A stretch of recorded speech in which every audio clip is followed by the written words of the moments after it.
Hello viewers, welcome to my YouTube channel. আজকে আমি আপনাদের সাথে আমার ইলিট 7 এর একটি ক্যাম্পেইনের রিপোর্ট নিয়ে আলোচনা করব। তো আমি গত মাসের 26 তারিখে এই ক্যাম্পেইনটি করেছিলাম। $200 একটি ক্যাম্পেইন করেছিলাম কেএফসি গিফট কার্ডের একটি অফার নিয়ে। এই অফারটির পে আউট ছিল $6 করে। এটা একটা গিফট কার্ডের অফার। এটার পে আউট ছিল $6 করে। ল্যান্ডিং পেজটা দেখতে এরকম ছিল। ডিসক্রিপশন এখানে। সাপোর্টেড কান্ট্রি ছিল ইউএসএ, ইউকে, কানাডা আর জার্মান।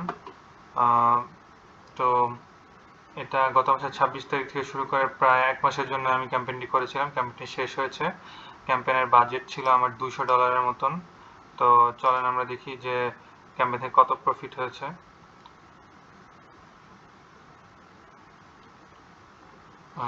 এখানে দেখতে পাচ্ছেন টোটাল ইনকাম। এটা একটি ফ্রেশ নিউ অ্যাকাউন্ট ছিল। এই নিউ অ্যাকাউন্টের মধ্যে আমি ক্যাম্পেইনটি করেছিলাম। এটা বোঝানোর জন্য যে কত টাকার ক্যাম্পেইন করলে কত টাকা প্রফিট হয়। তো এখানে আমরা দেখতে পাচ্ছি টোটাল ইনকাম $246। আর টোটাল লিডস হলো 41 লিডস। পার লিডস $6 করে কাউন্ট হবে।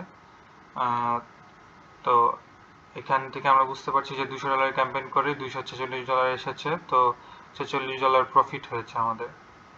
এখানে ক্লিকস শো করছে। এটা হচ্ছে ক্লিকসের আপনার হিস্ট্রি ছিল। তো তাহলে আপনারা বুঝতে পারছেন যে আসলে সিপিএ মার্কেটিং করে প্রফিট করা পসিবল যদি আপনি ঠিক ওয়েতে এটা করতে পারেন তাহলে। তো আমার ভিডিও এই পর্যন্ত থাকবে আজকে। আশা করি ভালো লেগেছে। ভালো লাগলে লাইক, শেয়ার অ্যান্ড কমেন্ট করতে ভুলবেন না। ভালো থাকবেন সবাই। আল্লাহ হাফেজ।